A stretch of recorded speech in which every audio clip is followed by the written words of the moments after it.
Hello everyone! Magandang araw po sa ating lahat mga kasuki. Good morning po sa ating lahat. Mega loud shout out po.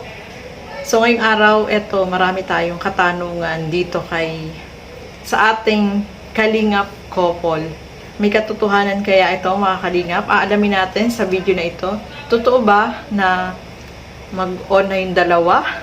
Sasagutin yan sa video na yan. At isa pa dito, may sarili na ba silang community at pwede na ba silang humiwalay sa kalingap? So, ito, aalamin natin sa video na ito.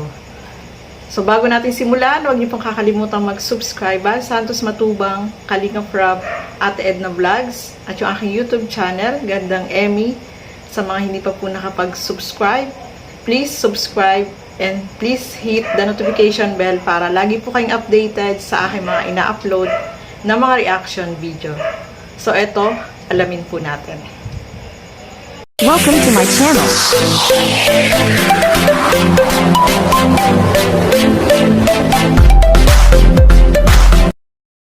Ano ba yung ano nyo ngayon, Insan? Ano yung status nyo talaga ngayon ni Rachel? Close friends or talagang mag-ano na kayo? Girlfriend, boyfriend? Sa 100%, ilang percent na si Rowel dyan sa puso mo? Naisipan nyo ba or dumating yung time na nakapag-isip din kayo na balak nyo nang umalis sa Kalingap? So, yun mga kalingap, napakaganda ng mga tanong ni Kalingap Rob. Ano kaya yung sagot ng dalawa? So, alamin natin sa video na ito. Ngayon, Insan, ano yung status nyo talaga ngayon ni Rachel? Close friends or talagang mag-ano na kayo? Girlfriend, boyfriend? Hindi pa naman. Ano pa yung halimbawa kung Parang ano lang talaga, sa ngayon, more than friends. more than ganun. friends pa. Yung pinapakita ko sa kanya, talagang alam ko man in the end, mag-worth it naman siya. So, sa amin ngayon, friends muna. And tungkol naman sa aming dalawa, wala nang ilangan.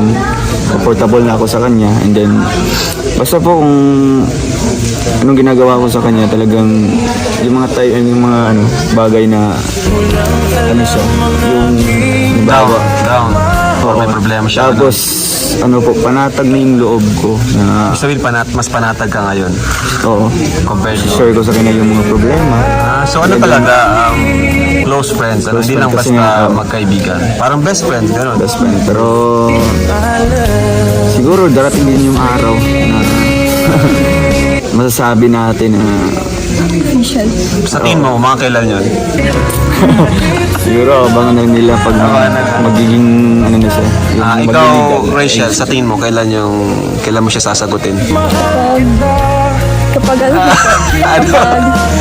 Kapag tamang edad na. tamang edad na. Kasi Pero ngayon, kasi ito tinanong ko rin kina Eric sa 100%, di ba? Sa 100%, ilang percent na si Rowel dyan sa puso mo? nasa 95. Oh, grabe talaga. Insan, 5% na lang. Kaya nga.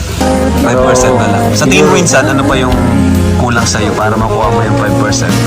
Ano pa yung kulang sa'yo?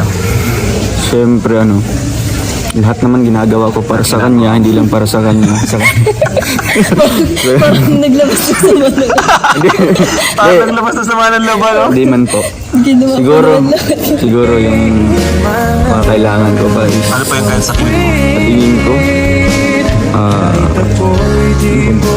Ay, sa tingin ko, mukhang wala na ata. ano na lang, Ginagawa panahon niya na lang.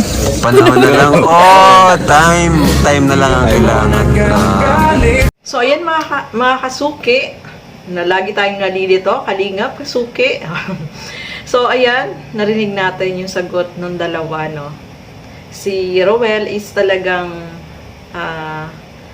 seryoso siya kay Rachel at tamang panahon lang yung inaantay niya at kampante siya at yung relationship nila, bawat isa is nagiging talagang close sila, no?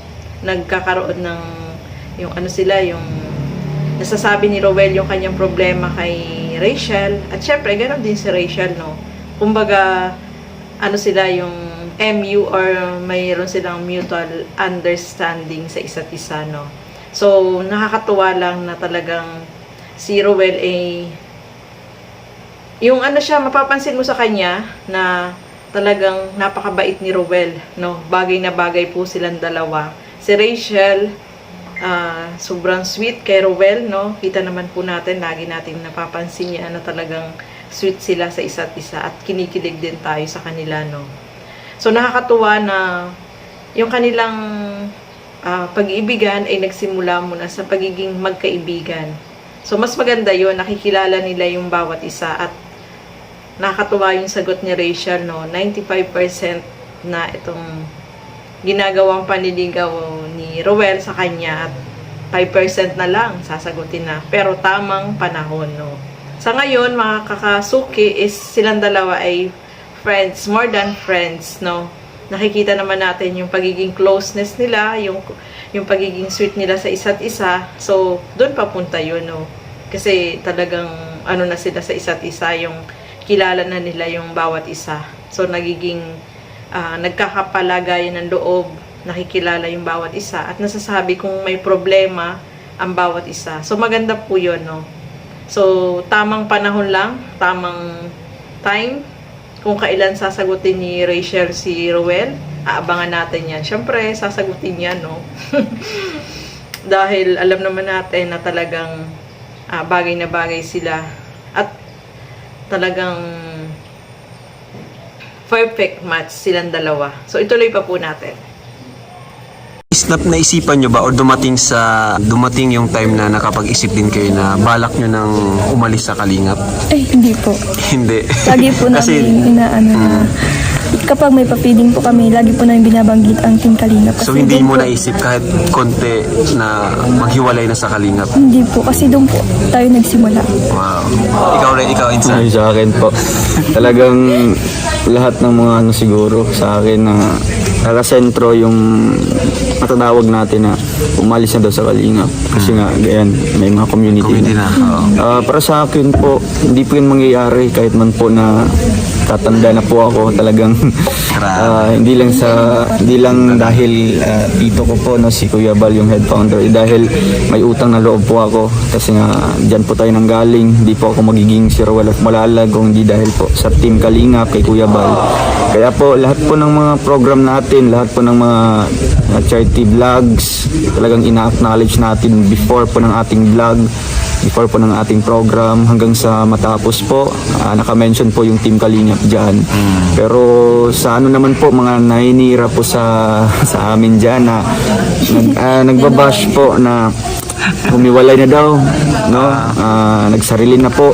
Hindi po yung mangyayari kay gusto ko po na may mapatunayan pa ako, mag-grow ko as a charity vlogger, as a person. Gusto ko po na As an individual. yes, di yung kaya mo na pero didikit ka pa rin. Gusto ko po na mas spread yung pagtulong, no? Gusto ko Under po mas- Kalingap pa rin, Oo, pero yes. sarili mong ano. Opo, Sarili mong effort. maganda naman po na mas nakaka-proud po yun kay Kuya Bal, siya yung head founder na ito yung mga ano ko noon, mas dumarami yung natutulungan, mas maganda pakinggan yung mga ganun. Hindi yung ayun, ito na umiwalay na kasi nga malaki na yung channel. Hindi po. So, ayan mga kalingap, nalaman natin yung sagot, no? Yung mga babalita ng mga ganyan, nagmamarites, nahihiwalay na daw itong si Rowel dahil may sarili ng community. At saka si Rachel, ayan, nalaman na po natin na hindi sila hihiwalay dahil malaki yung utang na loob nila. Kumbaga, yung pagtulong nila ay tuloy-tuloy at under Kalingap pa rin, no? Wala silang balak na gumawa ng ibang community. May community na sila, mga kasuki, at marami yung nagsusuporta sa kanila, nagmamahal, pero sa Kalingap pa rin po sila. Hindi po sila aalis ng Kalingap, no? Malaki yung, sabi nga ni Rowel, is malaki yung utang na loob niya, although hindi naman niya inaano na tito niya si Kuya Bal, pero talagang wala silang balak na humiwalay, no? Kumbaga, spread yung pagtulong lang sa kapwa, no? So, nakikita naman po natin sa pagpipiding nila, laging si Kuya Bal yung kanilang unang minimension dyan, pinapasalamatan. At yung kanilang sound pa rin, no? Kalinga pa rin, no? Yung music nila. So, wala pong katotohanan yun na sila ay hihiwalay na, no? Wala sa isip nila yung mga ganon. At kung meron silang community na maraming sumusuporta, kalinga pa rin po sila. So, yun ang maganda kay Rowel, no? Talagang, yung kalingap ay doon kasi siya nagsimula, no? Nasa Davao pa lang siya, ay talagang kalingap na po siya. At nung pumunta siya dyan, is talagang mas lalong lumawak yung mga natutulungan nila. So, yun ang maganda dito sa kanila. So, ayan, maraming salamat po sa inyong panonood. Lagi po nating suportahan lahat ng mga kalingap reactor. Siyempre, support natin si Rachel Morales Vlog at si Rowel of Malalag. No? Support po natin sila. So, maraming salamat po sa inyong panonood at hanggang sa muli. Keep safe everyone. Thank you for watching. Mabuhay po tayong lahat. Bye-bye!